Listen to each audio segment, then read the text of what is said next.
First, there was one TV channel, one radio station, a handful of national newspapers, an abundance of local and regional newspapers and magazines, and well, that was about it really. If your business features in any of the above at any time, you stood a great chance of being seen, read and heard by a sizable chunk of your target audience. When I started my career back in 1995 for a local newspaper, the media landscape was slowly beginning to evolve. More TV channels came into being, cable was the new big thing, and the magazine publishing industry, well, it was in its heyday. By the year 2000, the internet emerged, although no one had a clue what to do with it. I still remember buying a rather clunky looking and extremely heavy PC, downloading the internet using a CD-ROM, and seeing the homepage for Lycos opening up, but I didn't know what to do next. None of us did. Who was on the internet? What were they doing there? And how can we find out who they are and where they are?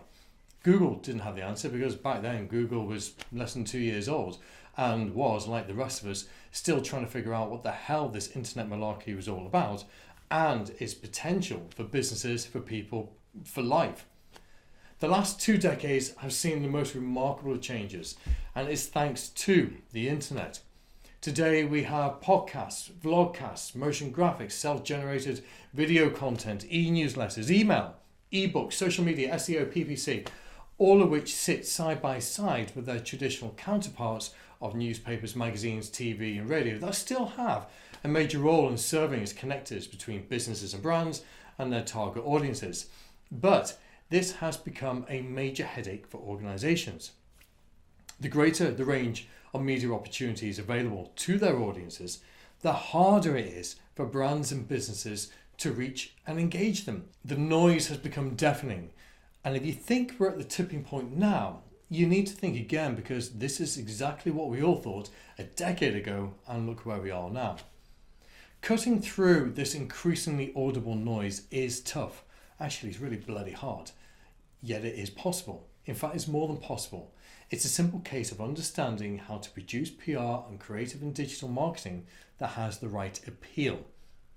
This is not a series of videos for those who feel they already know everything about getting media attention for their organisations.